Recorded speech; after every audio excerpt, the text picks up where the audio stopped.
SHAYNA D, DJ Freak in the place to be. Keep it locked for the next hour. We have a very special guest in the building. All I have to say is the Bay is running this ish tonight. Let's go. Creep on in, on in, on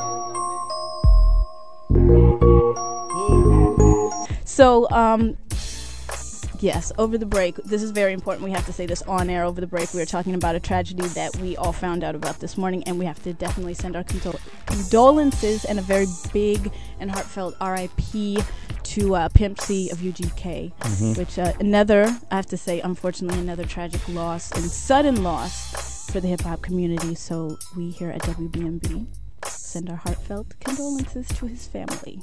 Very important. We always have to make sure we acknowledge people and their family and their losses. But, and I don't mean to switch so quickly, but back to you. So take us back. You had another deal on Interscope. Okay. Well, you really did your research. I'm telling you, you don't understand. I dig. This is what I do. I do my interview. Okay. Yeah, we did a deal with Giant Warner Brothers in the early 90s. We Sway and Tech, and we put out an album called Concrete Jungle. And that helped for me acclimate me into the industry, because we learned all about what happens behind the scenes. What you see on the screen is a farce. It's so much more multi-layered than what people know, and it's been that way before rap became a main source, so to speak, of revenue for this music industry. And I learned, you ever read that book, The Hitman? It's a good book to read if you ever want to get in the music industry. It's a book called The Hitman. The Hitmen. And it focuses on a guy named Ralph Tajon. It focuses on Charlie Minor, may he rest in peace, and Irving Azoff.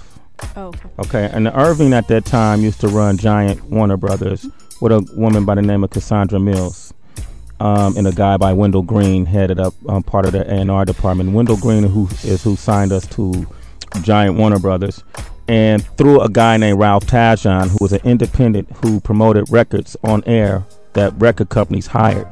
So in other words, if I was a record company, I would hire DJ Frequency to promote my records. You know, kind of what you see happening today all over the music industry. And we put out an album. We put our blood, sweat, and tears into this album, and we thought it was decent. They rushed us, so we didn't get a chance to really develop it. And we thought, okay, man, we had a $75,000 album deal. They gave us $25,000 up front to start recording. And we burned through that.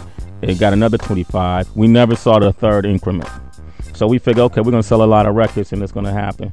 We might have sold 60 to 75,000 records. At that time, was fairly decent, but we didn't know about the recoupment process. And so when we got our expenditures back, I looked at it and found out that, damn, everything we did, from the dinners to everything, we were charged for. And the thing we got charged for most was hiring Irving Azoff and these guys, hiring these independent radio promoters to promote our records, which happened to be guys that were their friends. Industry rule number 4080. Record company people are shady. So kids, watch your back, cause I think they smoke crack. I don't doubt it. Look at how they act.